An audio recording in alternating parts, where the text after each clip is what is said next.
हाय। तो जैसे कि हमें पता है कि software development life cycle SDLC model के अंदर भी वेरियस टाइप्स को हम स्टडी करते हैं अकॉर्डिंग टू रिक्वायरमेंट और डेवलपमेंट के अकॉर्डिंग। ठीक है, तो सबसे पहले हम समझते हैं कि कौन कौन से वो टाइप्स है जो सॉफ्टवेयर SDLC के अंदर में आते हैं। तो सबसे पहले आता है आपका वाटरफॉल, उसके बाद में रेड मॉडल को हम प्रोटोटाइप मॉडल भी कहते हैं। फिर आता है आपका spiral model, we shape model, incremental model, agile model, iterative, big bang model. ऐसे बहुत सारे मॉडल्स हम अपने सॉफ्टवेयर इंजीनियरिंग सब्जेक्ट में स्टडी करते हैं और SDLC के अंदर। अब हम इन सब टाइप्स को समझेंगे और इसके क्या एडवांटेज है, क्या डिसएडवांटेज है, कहाँ पे इसको इम्प्लीमेंट करना सही रहता है, क्या इसकी विशेषता होती है, इन सब चीज़ों को आज हम आज के क्लास में समझेंगे। तो चलिए क्लास को स्टार्ट करते हैं। तो सबसे पहले हम समझते हैं वाटरफॉल मॉडल। तो वाटरफॉल मॉडल जो है उसको 1970 में इसको इम्प्लीमेंट किया गया था और one of the simplest model इसको कहा जाता है, क्योंकि ये यहाँ पे सिंपल टाइप के प्रोजेक्ट को इम्प्लीमेंट करने के लिए वाटरफॉल मॉडल को यूज़ किया जाता है। अब इस वाटरफॉल मॉडल के अंदर में 5 स्टेप्स हम पढ़ते हैं। सबसे पहला आपका फेस आता है रिक्वायरमेंट एनालिसिस फेस और रिक्वायरमेंट गैदरिंग बोल सकते हो। तो यहाँ पे क्या होता है, we have to gather the requirement from और कस्टमर से यहाँ रिक्वायरमेंट को गैदर किया जाता है, उसका प्रॉब्लम को आइडेंटिफाई किया जाता है, एनालाइज किया जाता है और उसके प्रॉब्लम को राइट डाउन किया जाता है यूजिंग SRS। SRS मतलब सॉफ्टवेयर रिक्वायरमेंट स्पेसिफिकेशन क्रिएट किया जाता है, SRS डॉक्यूमेंटेशन क्रिएट किया जाता है और उस डॉक्यूमेंट को हम डिज़ाइनर के पास भेज देते हैं। अब डिज़ाइनर क्या करता है, डिज़ाइन करता है उसके रिक्वायरमेंट के अकॉर्डिंग। अब वो आर्किटेक्चरल डिज़ाइन कर सकता है, एब्स्ट्रैक्ट को डिज़ाइन कर सकता है, अलग अलग प्रकार के डिज़ाइन परफॉर्म कर सकता है। डिज़ाइनर का काम है कि क्या रिक्वायरमेंट है, उसकी रिक्वायरमेंट और रिक्वायरमेंट के हिसाब से जो आपका रिक्वायरमेंट एनालिस्ट और डिज़ाइनर दोनों के बीच में मीटिंग होती है और वो मीटिंग करके वो डिज़ाइनर उसके एनालिस्ट के अकॉर्डिंग वो डिज़ाइन को क्रिएट करता है। अब इस डिज़ाइन को बाद में डिज़ाइनर भेज देता है इम्प्लीमेंटर के पास। तो इम्प्लीमेंटर क्या करता है, इम्प्लीमेंट करता है, मतलब इम्प्लीमेंटेशन एंड यूनिट टेस्टिंग यहाँ पे थर्ड फेज को हम कहें। तो इस फेज में क्या होता है, यहाँ पे जो डिज़ाइन है उस डिज़ाइन के अकॉर्डिंग यहाँ पे हम इम्प्लीमेंट करते हैं उस प्रोजेक्ट को और प्रोडक्ट को अकॉर्डिंग टू कस्टमर रिक्वायरमेंट। और during this implementation we perform some testing, that testing is known as unit testing. तो यूनिट टेस्टिंग का मतलब होता है यहाँ पे स्मॉल मॉड्यूल को टेस्ट किया जाता है using some tool like stub और ड्राइवर के थ्रू, और हर एक मॉड्यूल को टेस्ट करने के बाद में उसको इंटीग्रेट किया जाता है, मतलब नेक्स्ट स्टेप में जा करके हम उसमें टेस्टिंग परफॉर्म करते हैं और that testing is known as integration and system testing. मतलब अलग अलग मॉड्यूल को इंटीग्रेट किया जाता है, फिर फाइनली चेक करते हैं कि यह सिस्टम में वर्क कर रहा है कि नहीं। तो ये आपका फोर्थ फेज होता है आपका इंटीग्रेशन एंड सिस्टम टेस्टिंग। उसके बाद में लास्ट आता है ऑपरेशन एंड मेंटेनेंस फेज। तो ऑपरेशन एंड मेंटेनेंस में क्या होता है, जब वो टेस्ट परफॉर्म हो जाता है उसके बाद में हम उसको डिप्लॉय कर देते हैं कस्टमर के पास। अब कस्टमर चेक करता है, ऑपरेशन परफॉर्म करता है कि मेरे रिक्वायरमेंट के अकॉर्डिंग वर्क कर रहा है कि नहीं। उसके बाद में वो फीडबैक प्रोवाइड करता है और इन लास्ट में मेंटेनेंस चलते रहता है। मेंटेनेंस में आपका हार्डवेयर मेंटेनेंस हो सकता है, सॉफ्टवेयर मेंटेनेंस होता है, day to day update, time update, सब चीज़ को अपडेट करने का एक प्रोसेस को हम मेंटेनेंस कहते हैं। तो ये होता है आपका वाटरफॉल मॉडल। अब हम देखते हैं कि वाटरफॉल मॉडल को हम कहाँ यूज़ करेंगे। तो वाटरफॉल मॉडल को जनरली ये बहुत ही सिंपल मॉडल होता है। तो जब ये मतलब कोई सिंपल टाइप के प्रोजेक्ट को इम्प्लीमेंट करना हो तो हम वाटरफॉल मॉडल को सिलेक्ट करते हैं। जब कोई प्रोजेक्ट भी शॉर्ट होता है उस टाइम भी हम वाटरफॉल मॉडल को सिलेक्ट करते हैं। ठीक है, और जब किसी की रिक्वायरमेंट रेगुलरली हमें चेंज नहीं करनी पड़ती उस सिचुएशन में हम वाटरफॉल मॉडल को यूज़ करेंगे। अब एडवांटेज ऑफ वाटरफॉल मॉडल क्या है, तो सबसे बड़ा एडवांटेज है कि बहुत ही सिंपल है, easy to implement, easy to use and easy to maintain. ये 3 इसके एडवांटेज हैं। अब इस एडवांटेज के कारण ही इसको बहुत सारे मतलब सिंपल टाइप के प्रोजेक्ट में इम्प्लीमेंट किया जाता है। अब हम देखते हैं डिसएडवांटेज ऑफ वाटरफॉल मॉडल। तो डिसएडवांटेज ऑफ वाटरफॉल मॉडल क्या है, तो यहाँ पे सपोज किसी कस्टमर की रिक्वायरमेंट्स इन फ्यूचर उसकी रिक्वायरमेंट चेंज हो गई, हाँ, तो वो रिक्वायरमेंट चेंज होने के बाद में गो बैक नहीं कर सकता। मतलब सपोज हमने रिक्वायरमेंट लेने के बाद डिज़ाइन कर दे, अब डिज़ाइन परफॉर्म कर दे, उसके बाद कुछ दिन बाद बोलता है कस्टमर की रिक्वायरमेंट चेंज हो गई, तो उस केस में यहाँ पे वाटरफॉल मॉडल फेल हो जाता है। तो इसलिए ये एक मतलब बहुत बड़ा रिस्क है वाटरफॉल मॉडल का। दूसरा डिसएडवांटेज हम कह सकते हैं कि ये यहाँ पे हम इसको इंक्रीमेंट करते हुए नहीं चलते। ठीक है, इंक्रीमेंट करते हुए नहीं चलते, ये दूसरा डिसएडवांटेज आपको वाटरफॉल मॉडल को देखने को मिलते हैं। अब हम समझेंगे नेक्स्ट हमारा मॉडल है red model. Red model means rapid application development model. तो इस मॉडल में क्या होता है, जब भी कोई प्रोजेक्ट शॉर्ट होता है विदिन, मतलब हमें किसी सर्टेन टाइम पीरियड में किसी प्रोजेक्ट को डेवलप करना होता है शॉर्ट पीरियड ऑफ टाइम में, तो उस कंडीशन में हम क्या करते हैं, रैड मॉडल की यूज़ करते हैं। और रैड मॉडल जब रिक्वायरमेंट एकदम हमें क्लियर हो, जब रिक्वायरमेंट हमारा क्लियर हो, उस कंडीशन में हम रैड मॉडल को यूज़ करते हैं। ठीक है, तो रैड मॉडल में क्या होता है, सेम स्टेप परफॉर्म होते हैं, यहाँ पे बस नाम चेंज हो गया है, यहाँ पे फिगर में दिखा गया अलग अलग मॉड्यूल्स। मतलब यहाँ पे क्या होता है कि हमको एप्लीकेशन को रैपिडली डेवलप करना होता है। तो रैपिडली डेवलप करने के लिए हमें हर एक वर्क को अलग अलग प्रोजेक्ट मेंबर के ऊपर दे दिया जाता है, और वो अपने अलग अलग वर्क को अलग अलग मॉड्यूल में परफॉर्म करते हैं, और मॉड्यूल को इन लास्ट उसको मतलब बाइंड कर दे, मर्ज कर दिया जाता है, और मर्ज करने के बाद उसमें टेस्टिंग कुछ परफॉर्म किया जाता है। तो इसमें वही फेसेस है जैसे बिजनेस मॉडलिंग। बिजनेस मॉडलिंग में क्या है, क्या बिजनेस का, कस्टमर के बिजनेस का क्या रिक्वायरमेंट है, उस रिक्वायरमेंट को वो समझता है ना, और उसके बाद में उसको समझ करके वो SRS क्रिएट करता है। उसके बाद में डेटा मॉडलिंग होती है। डेटा मॉडलिंग मतलब उस जो डेटा को लिया गया है उसके ऊपर मॉडलिंग परफॉर्म करना, मतलब डिज़ाइन परफॉर्म करना, डिज़ाइन परफॉर्म किया जाता है। फिर प्रोसेसिंग मॉडलिंग। प्रोसेसिंग मॉडलिंग का मतलब होता है कि यहाँ पे हम क्या करते हैं, जो हमने जो डेटा लिए उसको प्रोसेस करते हैं, प्रोसीड करते हैं, है ना। प्रोसीड करते हैं मतलब इम्प्लीमेंट करते हैं यूजिंग कोडिंग, कोडर के द्वारा, इम्प्लीमेंटर के द्वारा। अब इन लास्ट क्या होता है, एप्लीकेशन जनरेशन। एप्लीकेशन जनरेशन में क्या होता है, एप्लीकेशन को जनरेट कर दिया जाता है, उसमें testing various type of testing perform किया जाता है, उसको डिप्लॉय कर दिया जाता है कस्टमर के पास। तो इस तरीके से हमारा रैड मॉडल वर्क करता है। तो इसमें क्या इंपॉर्टेंट टर्म है, इसमें इंपॉर्टेंट टर्म ये है कि यहाँ पे हमको with in a certain time limit में हम रैड मॉडल को यूज़ करेंगे। दूसरी बात, जब हमारी रिक्वायरमेंट बहुत ही क्लियर होगा, प्रिसाइज होगा, उस कंडीशन में हम रैड मॉडल को यूज़ करते हैं। और यहाँ पे हम अलग अलग मॉड्यूल परफॉर्म करके रैड मॉडल को इम्प्लीमेंट करते हैं। अब हम समझते हैं कि रैड मॉडल को कहाँ पे यूज़ करेंगे। तो अभी थोड़ी देर पहले बताया कि रैड मॉडल जहाँ पे रिक्वायरमेंट हमें वेल नोन हो उस कंडीशन में, ठीक है। When the technical risk is limited, जब टेक्निकल रिस्क बहुत लिमिट हो उस कंडीशन में भी हम रैड मॉडल को यूज़ करते हैं, ठीक है। और it should be use only if the budget allow the use of automatic code generation tool.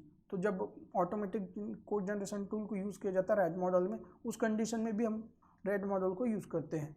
अब हम बात करते हैं एडवांटेज ऑफ रैड मॉडल। तो रैड मॉडल की क्या एडवांटेज है, तो सबसे बड़ा एडवांटेज है कि यार बहुत ही फ्लैक्सिबल फॉर चेंज, मतलब हमें ये बहुत फ्लैक्सिबल होता है क्योंकि इसमें कोई भी हम चेंज रैंडमली कर सकते हैं। दूसरी बात, यहाँ पे कोई भी चेंज को हम एडॉप्ट कर सकते हैं। जैसे वाटरफॉल मॉडल में चेंजिंग आर नॉट एडॉप्टेबल, बट यहाँ रैड मॉडल में हम चेंजिंग को एडॉप्ट कर सकते हैं। फिर रिड्यूस द डेवलपमेंट टाइम, क्योंकि यहाँ रैड मॉडल है तो हम टाइम को भी रिड्यूस कर रहे हैं, ठीक है।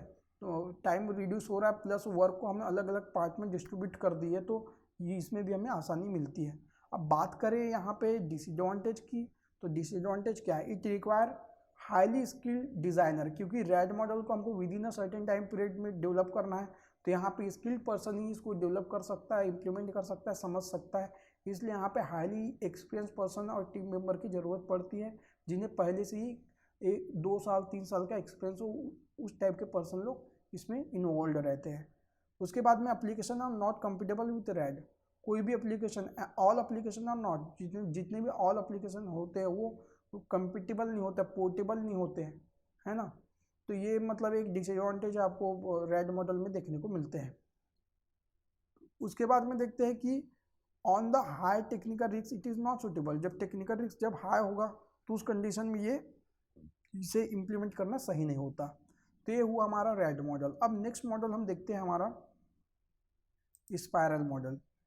तो स्पायरल मॉडल जैसे नाम से समझ में आ रहा है, स्पायरल बाइंडिंग टाइप। तो इसका मेन मोटिव क्या होता है, स्पायरल मॉडल से एक क्वेश्चन आया है कि स्पायरल मॉडल का मेन मोटिव क्या होता है। तो स्पायरल मॉडल का मेन मोटिव है रिस्क को मैनेज करना है, रिस्क को मेंटेन करना है। क्योंकि जब भी हम किसी प्रोजेक्ट को डेवलप करते हैं तो उसमें रिस्क, अनसर्टिनिटी, कुछ ना कुछ समस्या आने के चांसेस होते ही होते हैं। तो ये प्रॉब्लम को मतलब एनालाइज करके एक नया मॉडल इम्प्लीमेंट किया गया, उस मॉडल को हम स्पायरल मॉडल कहते हैं। तो जैसे यहाँ पे डायग्राम से समझ में आ रहा है स्पायरल मॉडल, मतलब हमने यहाँ पे अलग अलग स्पायरल कर दिया। तो यहाँ पे हम 3-4 चीज़ों को इम्पोर्टेंस देते हैं। पहला है हमारा कॉस्ट, दूसरा होता है आपका रिव्यू, थर्ड होता है रिलीज कब करना है, और उसके बाद में आता है डिज़ाइन। तो ये 4 जो है उस चीज़ों को देख करके उसमें अलग अलग फेसेस परफॉर्म करते हैं, जो हम SDLC मॉडल में भी देखते हैं।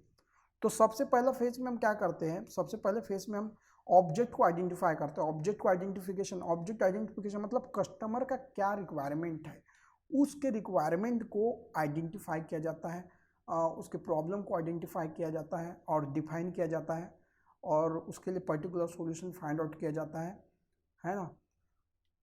उसके बाद में परफॉर्म किया जाता है आपका।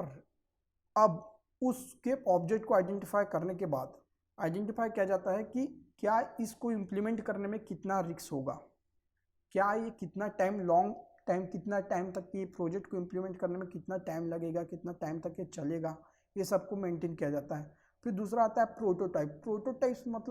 प्रोटोटाइप मतलब यहाँ पे जब कोई रिक्वायरमेंट अननोन होता है, मतलब वेल नोन नहीं होता, तो उस कंडीशन में क्या है, कस्टमर को अलग अलग प्रोटोटाइप दिखा दिया जाता है। प्रोटोटाइप मतलब सैंपल पिक्चर दिखा दिया जाता है, उसके अकॉर्डिंग उसको समझाया जाता है कि क्या आपकी ये रिक्वायरमेंट तो नहीं है, आपकी ये रिक्वायरमेंट तो नहीं है, ये आइडेंटिफाई किया जाता है प्रोटोटाइप के थ्रू।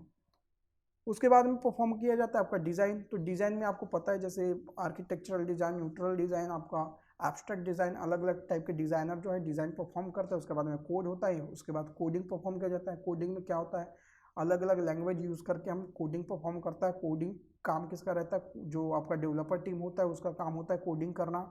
और ड्यूरिंग द कोडिंग यहाँ पे वेरियस टाइप ऑफ टेस्टिंग भी परफॉर्म किया जाता है, लाइक यूनिट टेस्टिंग।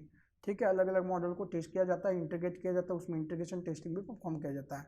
मतलब उसको जब कोड इंप्लीमेंट हो जाता है उसके बाद इंटीग्रेट किया जाता है, इंटीग्रेट करने के बाद में उसमें टेस्टिंग परफॉर्म करता है। That testing is known as your integration testing.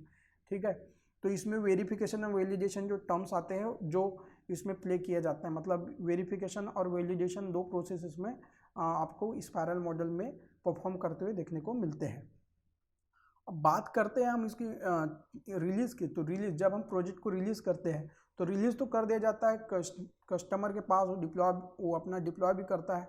लेकिन यहाँ पे क्या होता है कि टाइम टू टाइम इसमें नेक्स्ट फेस में नेक्स्ट प्लानिंग, उसको मतलब इन फ्यूचर अगर उसकी रिक्वायरमेंट कुछ चेंज हो गई है ना, कुछ चेंज हो गई या फिर उसको कुछ नया फीचर्स को अडॉप्ट करना है, तो उस केस में यहाँ पे कस्टमर और जो क्लाइंट हो उनके बीच में रिलेशनशिप चलते रहता है, और वो वर्क चलते रहता है, वर्क चलते रहता है। मतलब ये बहुत ही बड़े प्रोजेक्ट को इम्प्लीमेंट करने के लिए हम स्पाइरल मॉडल को यूज़ करते हैं।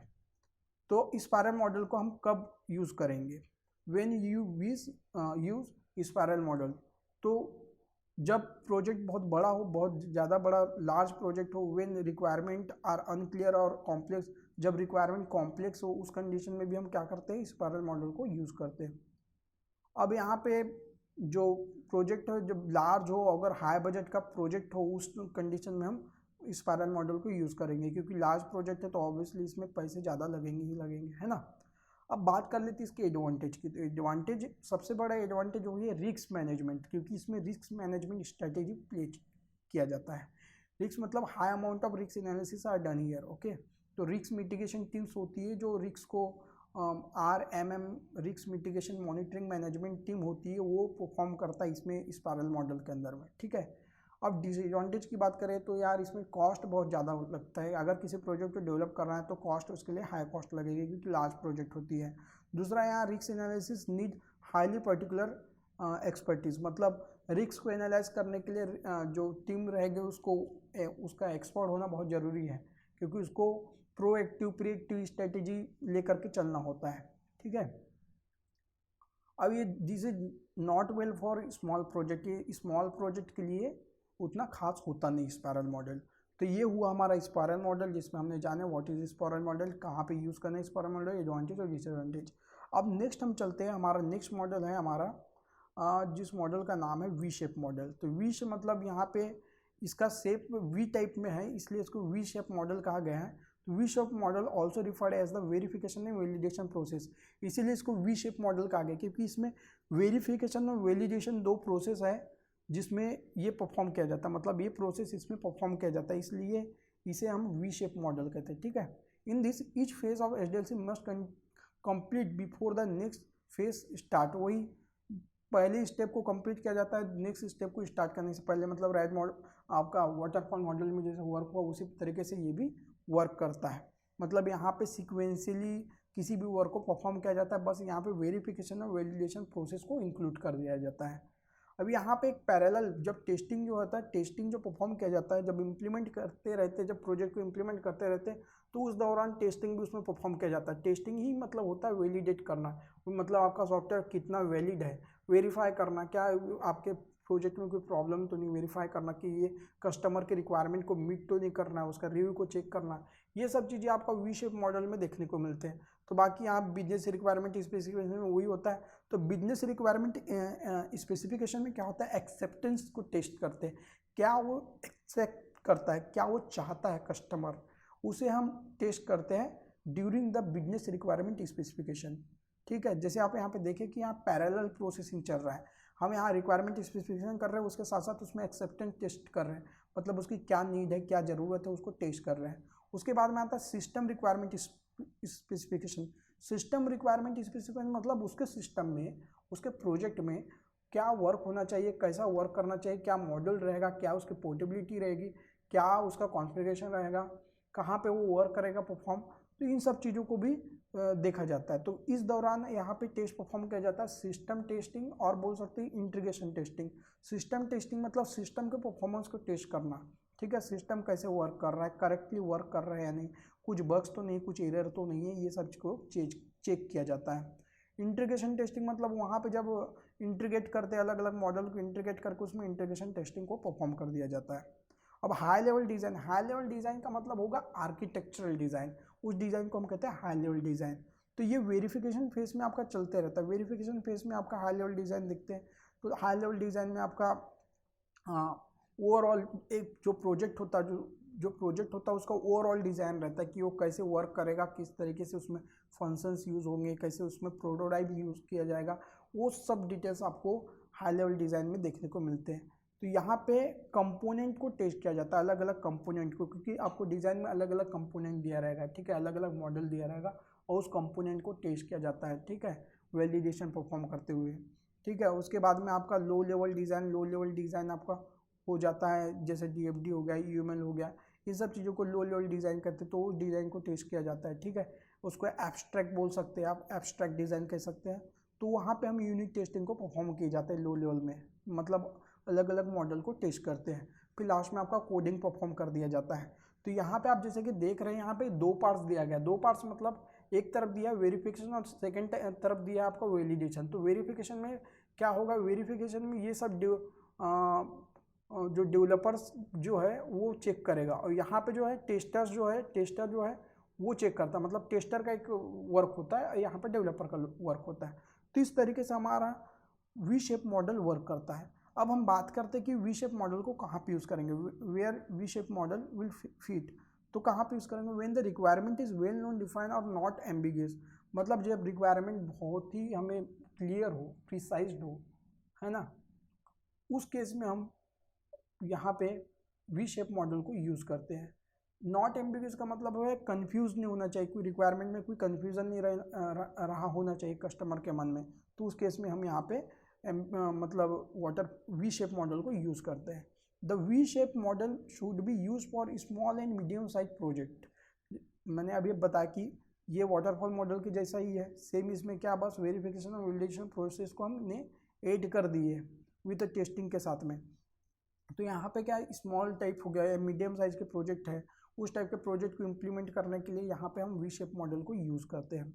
अब हम बात कर लेते हैं advantage of we shape model का। तो इजी टू अंडरस्टैंड, इसको समझना बहुत आसान होता है, टेस्टिंग परफॉर्म किया जाता है हर एक लेवल पे, तो एकदम मतलब करेक्ट होता है आपका प्रोजेक्ट। ठीक है, project avoid the downward follow of the defects, जो अवॉइड किया जाता है इसमें, जो डाउनवर्ड डिफेक्ट्स को। ठीक है, उसके बाद हम समझते हैं disadvantage of we shape model.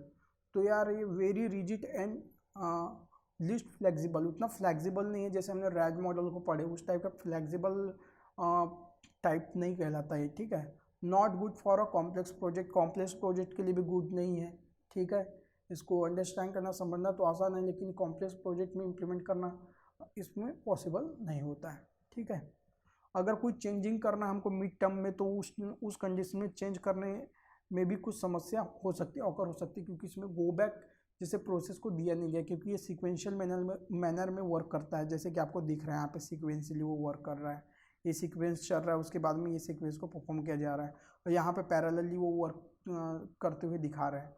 तो इस तरीके से आपका वी शेप मॉडल का एडवांटेज, डिसएडवांटेज और कहाँ पे यूज़ होता है ये सब हमने आपको बताया। अब हम देखते हैं आपका नेक्स्ट मॉडल आता है आपका इंक्रीमेंटल मॉडल। तो इंक्रीमेंटल मॉडल मतलब यहाँ पे क्या किया जाता है कि हम प्रोसेस को इंक्रीमेंट करते हैं अकॉर्डिंग टू द कस्टमर की नीड। कस्टमर की नीड जैसे जैसे चेंज होती है वैसे वैसे उसको इंक्रीमेंट किया जाता है, मतलब फ्यूचरिस्टिक चीज़ उसमें ऐड किया जाता है। बहुत कॉम्प्लेक्स प्रोजेक्ट होता है, लार्ज प्रोजेक्ट होता है, उसको बस उसमें मॉड्यूल्स को ऐड करते हैं, मतलब एक बिल्डिंग, सेकेंड बिल्डिंग, एक ईंटे के ऊपर दूसरा ईंट डालना, तीसरा ईंटा डालना, इस तरीके से प्रोजेक्ट को बनाया जाता है। तो जैसे incremental model is a process of software development where the requirement divide into multiple stand alone module of the software development life cycle, वही बताया गया है जो हमने आपको बताया, ठीक है। बाकी सॉफ्ट SDLC मॉडल का सेम फेस इसमें दिया रहता है, सेम परफॉर्म किया जाता है। बस यहाँ पे सबसे क्या किया जाता है, यहाँ पे रिक्वायरमेंट एक बार ले लेते हैं। अब रिक्वायरमेंट लेने के बाद में, रिक्वायरमेंट को गैदर करने के बाद में डेवलपमेंट और टेस्टिंग और इम्प्लीमेंटेशन, ये जो है इसको अलग अलग तरीके से परफॉर्म करने की कोशिश किया जाता है, अलग अलग तरीके से बनाया जाता है और उसको इंटीग्रेट किया जाता है। इंटीग्रेट किया जाता है मतलब इंप्लीमेंट किया जाता है, उसमें अलग अलग फीचर्स को ऐड करना, टेस्ट को परफॉर्म करना, ये सब चीज़ें इसमें किया जाता है आपका इंक्रीमेंटल मॉडल के अंदर में। तो इंक्रीमेंटल मॉडल के अंदर में बेसिकली आपको फेस देखने को मिलते हैं। तो सबसे पहला आपका फेस आता है रिक्वायरमेंट। रिक्वायरमेंट में यहाँ आपको पता है कि रिक्वायरमेंट को गैदर करता है कस्टमर से, वो उसके अकॉर्डिंग वो नीड को जानता है, नीड को जानने के बाद में SRS क्रिएट करता है, SRS क्रिएट करने के बाद में वो डेवलपर फेस को पास दे दिया जाता है और डेवलपर टीम डेवलप करता है उसको। अब डेवलपमेंट फेस में अलग अलग डेवलपमेंट मतलब डेवलप किया जाता है डेवलपर के द्वारा, तो उस दौरान भी कुछ कुछ टेस्टिंग को परफॉर्म किया जाता है, अलग अलग टाइप के टेस्ट को परफॉर्म किया जाता है, various type of taste like white box, black box type के टेस्ट को परफॉर्म किया जाता है, यूनिट टेस्ट, इंटीग्रेशन टेस्ट को परफॉर्म किया जाता है और उसको उस प्रोजेक्ट को फिर इम्प्लीमेंट किया जाता है। तो ये design, development and testing, implementation, इसको हम इंक्रीमेंट करते रहते हैं, 1 बाय 1, लेवल बाय लेवल उसको इंक्रीमेंट करते रहते हैं according to need of a customer, क्योंकि यहाँ पे हम कस्टमर के रिक्वायरमेंट लेते रहते हैं। मतलब यहाँ पे बार बार हम कस्टमर से मीटिंग कंडक्ट करते हैं और उसके रिक्वायरमेंट को जानते रहते हैं और उसमें कुछ मॉडिफिकेशन करते रहते हैं।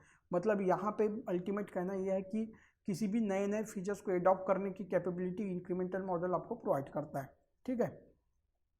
अब हम समझते हैं कि इंक्रीमेंटल मॉडल को कहाँ पे यूज़ करना है।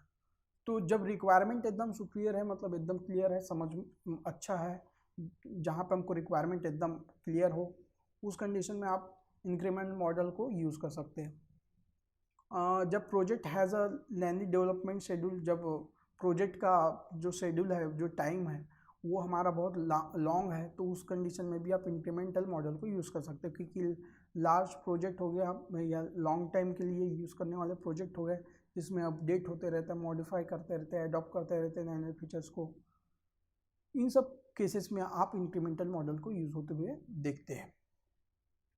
अब उसके बाद करते हैं हम एडवांटेज की। तो एडवांटेज क्या है, तो error are easy to be recognised, क्योंकि यहाँ पे हम टेस्टिंग बार बार परफॉर्म करते रहते हैं, तो एरर, बग्स हो गया, फॉल्ट हो गया, उनको रिकवर इजीली हम यहाँ पे करते हैं। तो दूसरा इजी है टू टेस्ट इन डिबग, वही बताया कि टेस्ट करना, डिबग करना बहुत इजी है।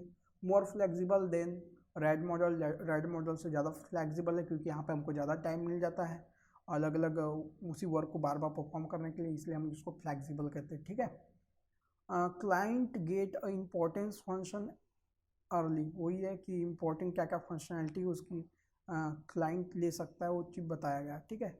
अब डिसएडवांटेज ऑफ इंक्रीमेंटल मॉडल की बात कर रहे हैं, तो डिसएडवांटेज का इंक्रीमेंटल मॉडल, तो it need for good plan, good plan होना बहुत ज़रूरी है। अगर प्लान आइडिया अगर अच्छे से नहीं है तो आपका ओवरऑल प्रोजेक्ट पूरा फेल हो सकता है, तो वो प्रॉब्लम आपको इंक्रीमेंटल मॉडल में देखने को मिलता है।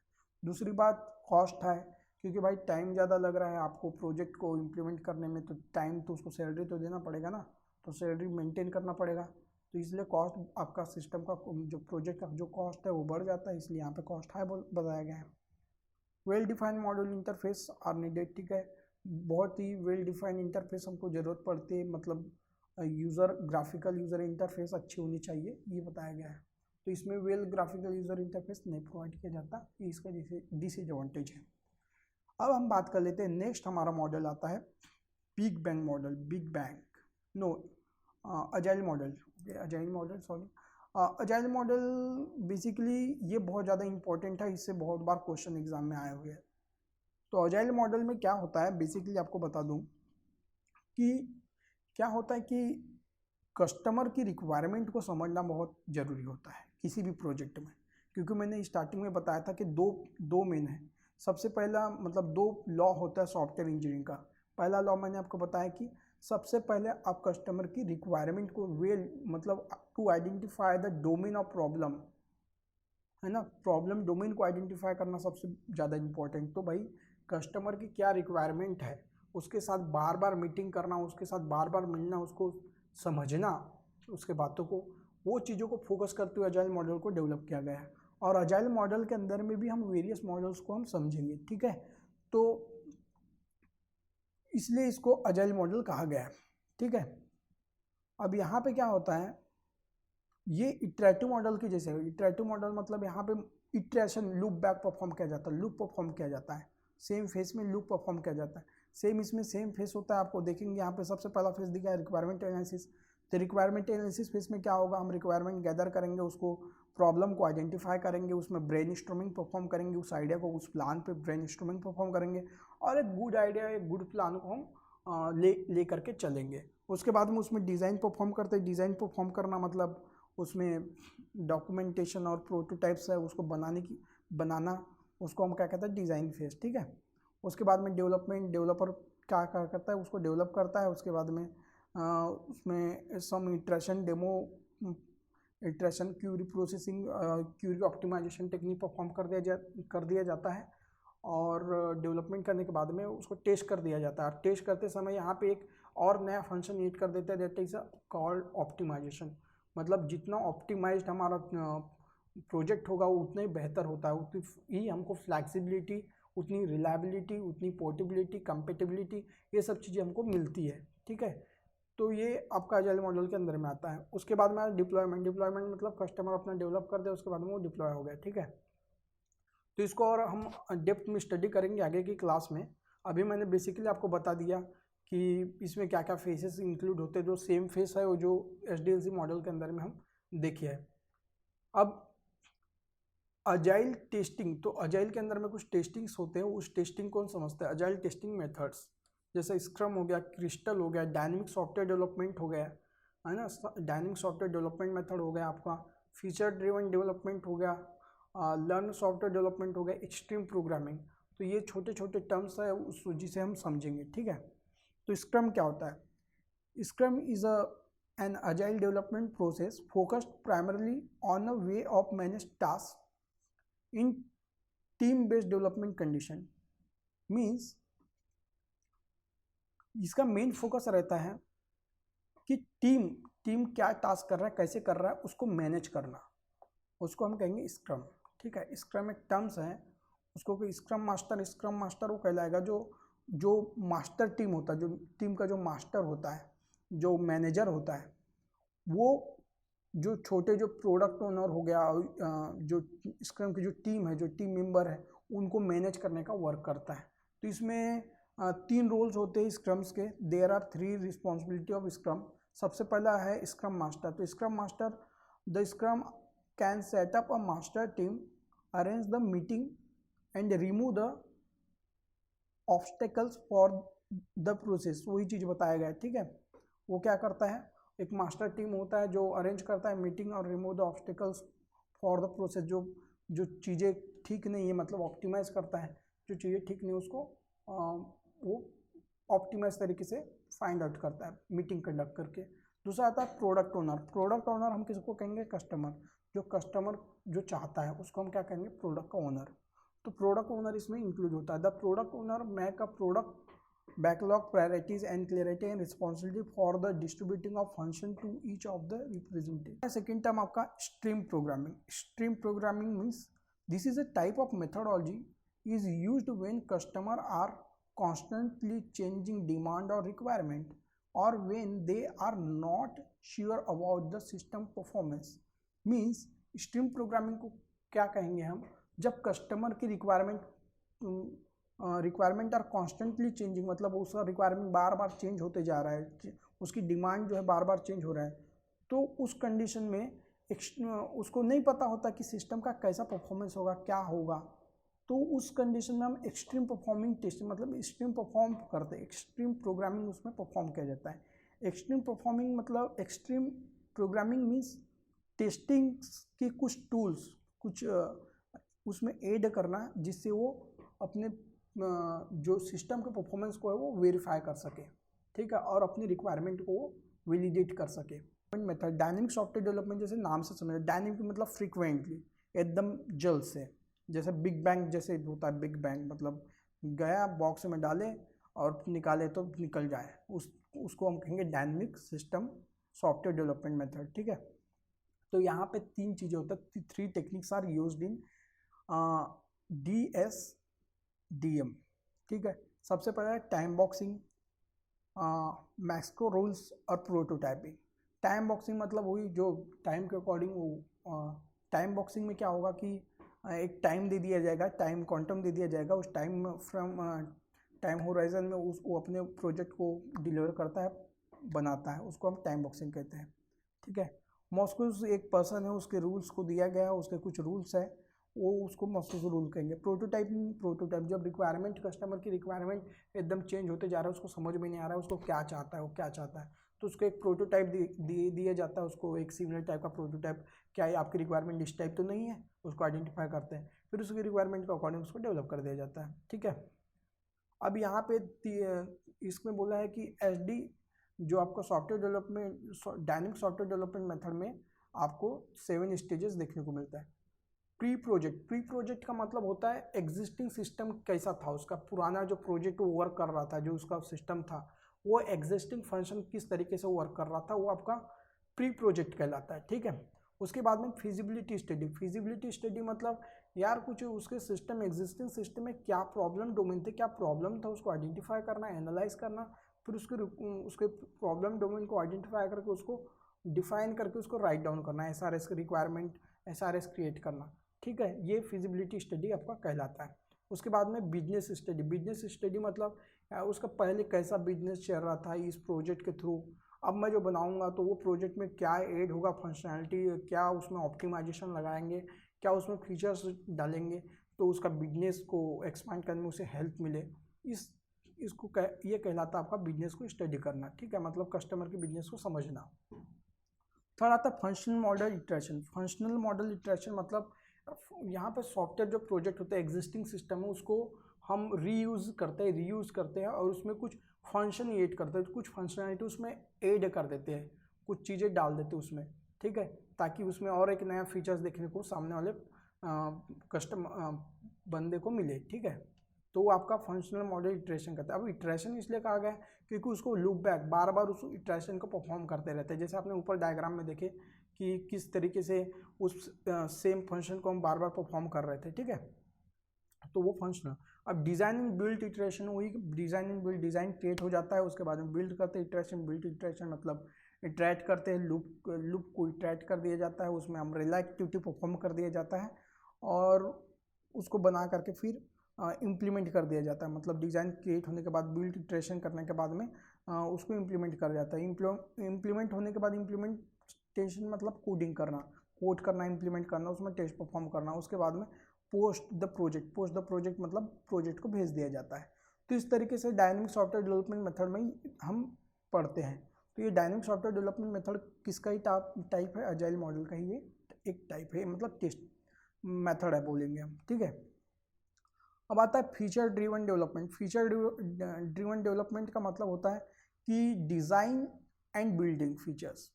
यहाँ पे फीचर्स का मतलब है कि डिज़ाइन और बिल्डिंग मतलब बनाना और इम्प्लीमेंट करना, डिज़ाइन करना और उसको इम्प्लीमेंट करना, इन फीचर्स को ऐड करने की फंक्शनैलिटी को कहलाएगा आपका फीचर ड्रिवन डेवलपमेंट, ठीक है। This method focus on designing and building, वही बताया गया कि ये मेथड किस पे फोकस करता है, डिज़ाइनिंग एंड बिल्डिंग पे features. It constraint the other smart method FDD describe the small step and work that should be obtain separately पर फंक्शन, मतलब वही उसी के पर फंक्शन के हिसाब से वो ऑब्टेन किया जाता है, ठीक है। और इसमें कुछ दिया गया है जो अपने उतने इम्पोर्टेंट नहीं है। अब हम देखते हैं कि when to use the agile model को हम कब यूज़ करेंगे। When the frequent change are required, जब बार बार जो फ्रीक्वेंट चेंज जब रिक्वायर्ड होगी उस कंडीशन में हम अजाइल मॉडल को यूज़ करते हैं। या जब when the highly qualified and experience team is available, जब हाईली क्वालिफाइड और एक्सपीरियंस टीम अगर अपने प्रोजेक्ट मेंबर में है ना, तो उस कंडीशन में आप अजाइल मॉडल को यूज़ कर सकते हैं। ठीक, क्योंकि इसमें आपको मतलब एक्सपर्टीज़, उसमें नॉलेज है, उसको एक्सपीरियंस होना बहुत ज़रूरी होता है 3-4 साल का, ठीक है, किसी पर्टिकुलर फील्ड में। फिर और हम बोल सकते हैं कि जब when the project size is small, जब प्रोजेक्ट की साइज भी स्मॉल होगी उस कंडीशन में भी आप अजाइल मॉडल को यूज़ कर सकते हैं। ठीक है, when a customer is ready to have a meeting with the software team all the time, वही मैंने आपको बताया कि अजाइल मॉडल का मेन पर्पस क्या है कि कस्टमर के साथ साथ वो बार बार मीटिंग कंडक्ट करता है, बार बार उसकी रिक्वायरमेंट को समझता है और वो उसके हिसाब से फिर प्रोडक्ट को डेवलप करता है। तो इसलिए बोला गया है कि जब कस्टमर की जो रिक्वायरमेंट है वो बार बार चेंज होती है, तो फ्रीक्वेंट जब चेंजेस ऑकर होंगे, जब वो कस्टमर से बार बार मिलने लायक हो, जब वो किसी प्रोजेक्ट में एकदम माहिर हो, उस कंडीशन में हम अजाइल मॉडल को यूज़ करेंगे। अब हम बात करते हैं एडवांटेज ऑफ अजाइल मॉडल। तो अजाइल मॉडल का है फ्रीक्वेंटली डिलीवर, मतलब हम प्रोजेक्ट को एकदम फ्रीक्वेंटली डिलीवर कर सकते हैं, क्योंकि यहाँ पे हम एग्जिस्टिंग प्रोटोटाइप यूज़ होता है और प्लस रीयूजिबिलिटी फीचर्स को भी हम यहाँ पे यूज़ करते हैं। ठीक है, ये एक एडवांटेज हो गया। दूसरा एडवांटेज आप बोल सकते हैं कंपेटिबिलिटी, रिलायबिलिटी, पोर्टेबिलिटी, ये सब चीज़ें फीचर्स आपको अजाइल मॉडल के अंदर देखने को मिलते हैं। फिर face to face communication with client, मतलब रिक्वायरमेंट यहाँ पे फेस टू फेस हम कम्युनिकेशन करते हैं क्लाइंट के साथ में, तो रिक्वायरमेंट हमारा एकदम वेल अंडरस्टूड हो जाता है, मतलब सुपीरियर हो जाता है। ठीक है, any time change are acceptable, change किसी भी समय हम रिक्वायरमेंट को मतलब चेंज कर सकते हैं, है ना, अजाइल मॉडल में, क्योंकि यहाँ पे हम बार बार कस्टमर के साथ मतलब कस्टमर के साथ अपने मीटिंग को कंडक्ट करते हैं। ठीक है, तो उस कंडीशन में ये एक एडवांटेज आपको देखने को अजाइल मॉडल में देखने को मिलते हैं। अब बात कर लेते हैं डिसएडवांटेज की। तो डिसएडवांटेज ये है कि यहाँ पे एक्सपर्ट टीम की ज़रूरत पड़ती है, जिन्हें एक्सपीरियंस है, highly experienced people are required. ठीक है, तो ये डिसएडवांटेज है। दूसरा, due to the lack of proper documentation, क्योंकि यहाँ पे हम फ्रिक्वेंटली सबमिट करते हैं प्रोजेक्ट को, तो यहाँ पे डॉक्यूमेंटेशन उतना फोकस नहीं किया जाता, मतलब ध्यान नहीं दिया जाता है। तो लैक ऑफ डॉक्यूमेंटेशन कम होने की वजह से once the project completed, the developer allotted the another project and maintain the finished project can become a difficult, मतलब प्रोजेक्ट को मेंटेन करना, उसमें रिलेशनशिप को मेंटेन करना उतना ठीक नहीं होता अजाइल मॉडल के अंदर। तो ये हुआ आपका अजाइल मॉडल। अब नेक्स्ट मॉडल हम देखते हैं, हमारा नेक्स्ट मॉडल है इटरेटिव मॉडल।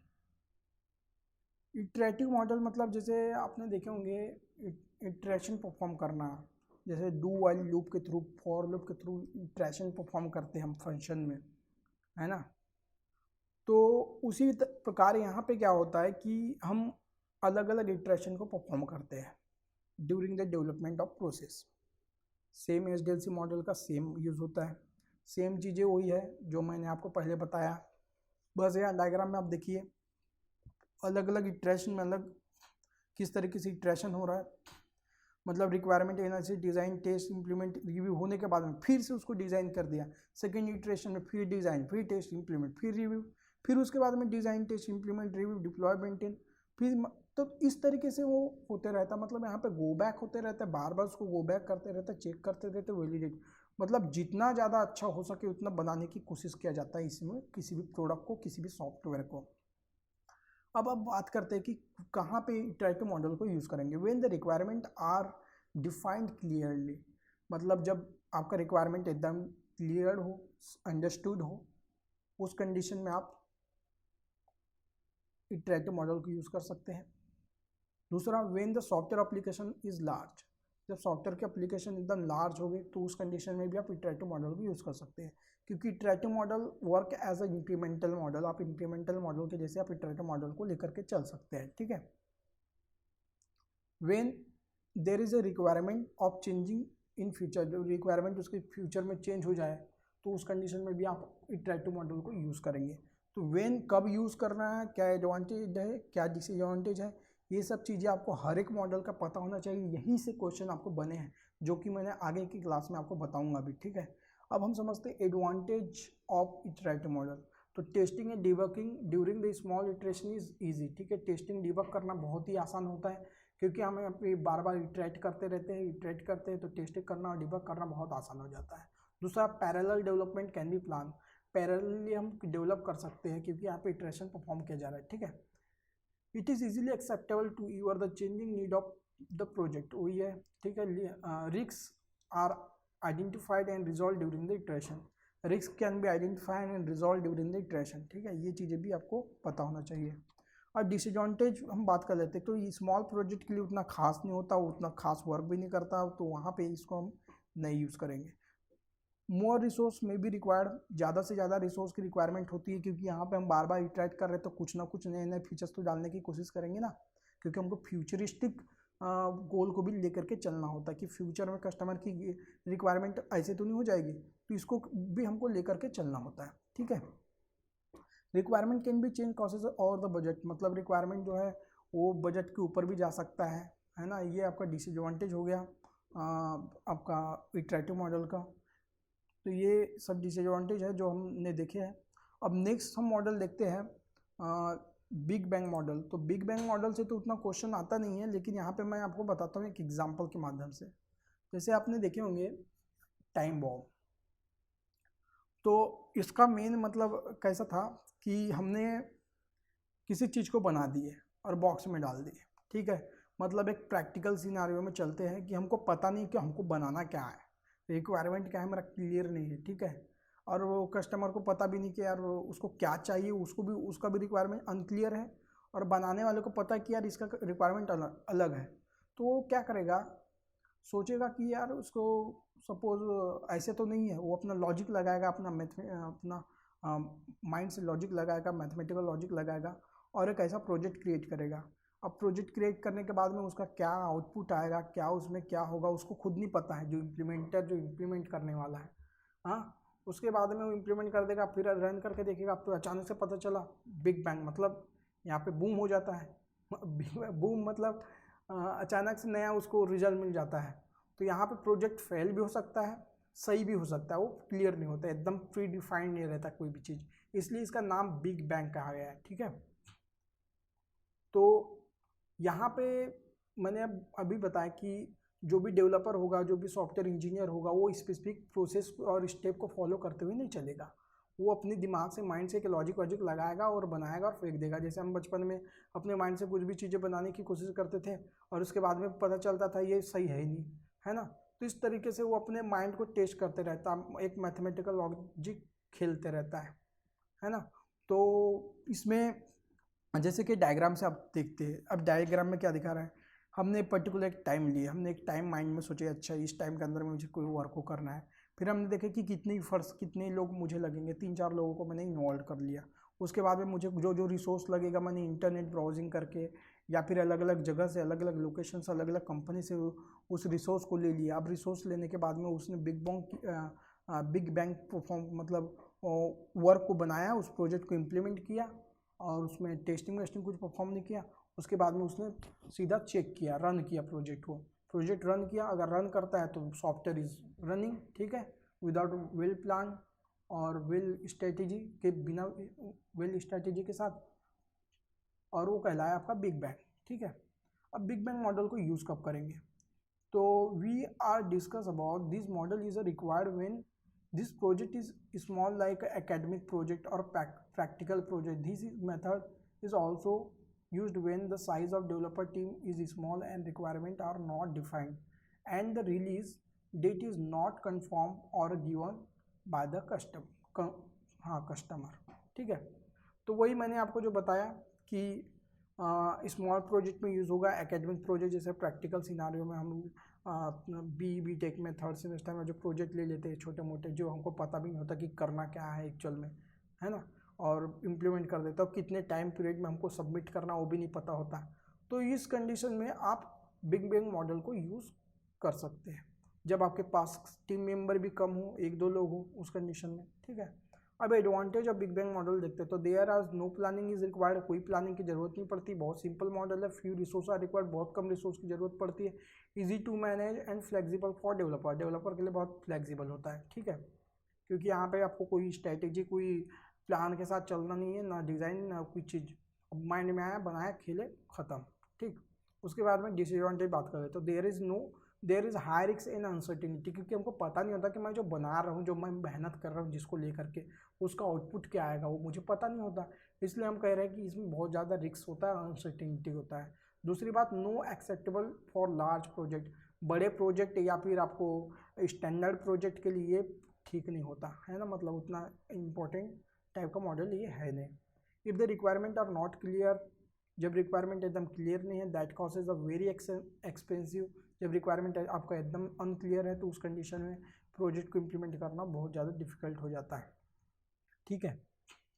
तो ये हो गया आपका बिग बैंग मॉडल। अब आपका लास्ट मॉडल आता है आपका प्रोटोटाइप मॉडल। प्रोटोटाइप मॉडल, तो जब कस्टमर की रिक्वायरमेंट उसको पता नहीं होता कि कस्टमर को एक्चुअल में चाहिए क्या, मतलब when the requirement is unclear, at that condition we use the prototype model. Prototype model में क्या होता है, कस्टमर जाता है डेवलपर जो सॉफ्टवेयर इंजीनियर के पास, अब इंजीनियर को बताता है कि मेरी रिक्वायरमेंट ऐसी है, लेकिन उसको खुद नहीं पता होता कि किसकी रिक्वायरमेंट कैसी है। अब उसके बातों को कुछ समझने की कोशिश करता है सॉफ्टवेयर इंजीनियर, और वो समझने के बाद में वो समझता है अपने माइंड से, और उसको एग्जिस्टिंग जो जो पुराने प्रोजेक्ट है उस टाइप के उसको प्रोजेक्ट दिखाता है कि आपको इस टाइप का प्रोजेक्ट तो नहीं चाहिए, क्या आपकी रिक्वायरमेंट इस टाइप तो नहीं है, फिर उसके अकॉर्डिंग उसको एनालाइज करता है, फिर कस्टमर के माइंड में आता है अच्छा हाँ ठीक है इस टाइप से बना दीजिए, तो इस टाइप से बना देते हो, उस कंडीशन में आप प्रोटोटाइप मॉडल को यूज़ होते देखते हैं। तो यहाँ पे हम क्या करते हैं, रीयूजेबिलिटी मेथड यूज़ करते हैं, मतलब एग्जिस्टिंग सॉफ्टवेयर को ही यूज़ करके उसमें कुछ न्यू फंक्शनलिटी को ऐड कर दिया जाता है और बना करके कस्टमर को दे दिया जाता है with in a short period of time, तो इसलिए इसको प्रोटोटाइप मॉडल कहा गया है। तो जैसे कि यहाँ पे डायग्राम से हम देखते हैं कि एक प्रोटोटाइप मॉडल कैसे वर्क करता है। रिक्वायरमेंट गैदर कर लिया, क्विक डिज़ाइन, तो रिक्वायरमेंट को गैदर कर लिया, उसकी रिक्वायरमेंट एकदम क्लियर भी नहीं था, ठीक है। उसके बाद में उसको प्रोटोटाइप दिखा दिया, प्रोटोटाइप दिखाया अच्छा इस टाइप का तो चाहिए, हाँ उसने बोल दिया, उसके बाद में क्विकली डिज़ाइन कर देते, क्विकली डिज़ाइन कर देते मतलब डेवलप कर देते।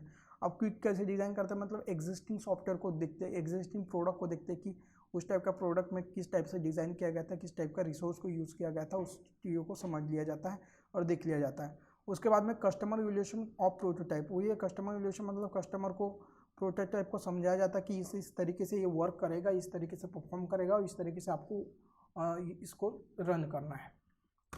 Acceptance by customer, customer accept कर लेता है अच्छा ठीक है मुझे यही चाहिए, ठीक है। उसके बाद में डिज़ाइन कर दिया जाता है, इंप्लीमेंट कर दिया जाता है, टेस्ट कर दिया जाता है, उसके बाद में मेंटेन किया जाता है। तो इस तरीके से आपको प्रोटोटाइप मॉडल देखने को मिलते हैं। इसमें भी सेम स्टेप्स होते हैं जो आपको एसडीएलसी मॉडल में देखने को मिले हैं। अब हम बात कर लेते हैं एडवांटेज ऑफ प्रोटोटाइप मॉडल। तो यार यहाँ पर रिस्क को बहुत रिड्यूस किया जाता है, reduce the risk of incorrect user requirement, ठीक है।